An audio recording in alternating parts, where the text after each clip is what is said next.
বেঁচে যে আছি এটাই আশ্চর্য ব্যাপার। সকালে দাঁত মাজার জন্য টুথপেস্ট নিলাম, এর মধ্যে নাকি ক্যান্সারের উপাদান। নাস্তায় একটু পরোটা খেলাম, সেটাও আবার ভেজাল তেলে ভাজা। সুন্দর দেখে একটা কলা খেলাম, তাও আবার কার্বাইড দিয়ে পাকানো। চাঙ্গা হওয়ার জন্য 1 মগ কফি নিলাম, সেটাই নাকি কফির গুঁড়ো কম, তেঁতুল বীজের গুঁড়ো বেশি। কাঁচা বাজারে গেলাম টাটকা শাকসবজি কেনার জন্য, কিনবো কি? সবই তো হাইব্রিড সার দিয়ে ফলানো। মশলা আর হলুদ গুঁড়ো নিলাম, ওতে আবার লেড আর ক্রোমাইড কেমিক্যাল মেশানো। সয়াবিন তেল দিয়ে রান্না করব, সেই তেলের অর্ধেকই নাকি পাম্প অয়েল মেশানো। মাছ মুরগি খাবো, কিন্তু সেগুলোকে ভেজাল পোল্ট্রি ফিড খাইয়ে বড় করা হয়। গরমের দিনে একটু তরমুজ খেতে মন চাইলো, সেটা নাকি পটাশিয়াম পার ম্যাঙ্গানেট দিয়ে লাল করা। বাচ্চাকে আমলিচু খাওয়াবেন, ওগুলোও তো আবার ফরমালিন দেয়া। একটু মিষ্টি খেতে মন চাইলো, জিলাপি নিলাম, সেটা নাকি পোড়া মবিল দিয়ে মচমচে করা। ইফতারে গলা ভেজাতে শরবত খাবো, তাতে মেশানো হচ্ছে ক্ষতিকর রং আর কেমিক্যাল। খেজুর কিনলাম চড়া দাম দিয়ে, ধরিয়ে দিল 3 নম্বরই খেজুর। ইফতারে মজা করে মুড়ি মাখানো খাবো, সেই মুড়ি ইউরিয়া দিয়ে ফোলানো। সরিষার তেল দিয়ে মাখিয়ে খাবো ভেবেছিলাম, সেই তেলেও তো ভেজাল।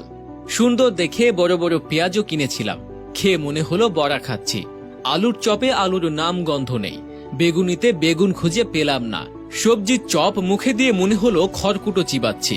প্রোটিনের জন্য গরম দুধ খাওয়া দরকার, কিন্তু গাভীর পিটুইটার গ্রন্থিতে ইনজেকশন দিয়ে নাকি অতিরিক্ত দুধ দোয়ানো হয়, তারপর আবার মেশানো হয় 1 বালতি পানি।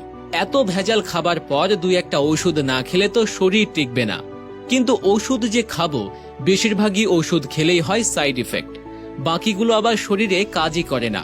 ওষুধ খাচ্ছি নাকি স্বাদবিহীন কাশির ট্যাবলেট খাচ্ছি, সেটাও একটা সন্দেহ। ভেজাল দিয়ে পেট ভরিয়ে বসে বসে ভাবছি এ পর্যন্ত বেঁচে আছি কিভাবে। চিনি আর লবণ দেখতে কিন্তু ঝরঝরে সুন্দর, অথচ সুন্দর দেখাতে গিয়ে এই দুটো খাদ্য আর খাদ্য নেই, হয়ে গেছে ক্ষতিকর রাসায়নিক পদার্থ। 3 বেলা করে খাচ্ছি কেবল বিষ। হাতের জীবাণু দূর করার জন্য হ্যান্ড স্যানিটাইজার মাখবো, সেটাও নাকি নকল। পানি দিয়ে হাত ধোবো, সেই পানির সাথে আসে দানা দানা ময়লা।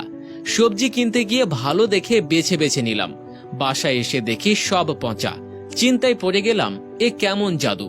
ব্যবসায়ীরা কি মানুষ নাকি এলিয়েন? এখন মানুষের ইমানেও দেখি ভেজাল, আগাগোড়া মানুষের মধ্যেই ভেজাল। দুর্নীতির মধ্যে দুর্নীতি, তার মধ্যে আবার দুর্নীতি।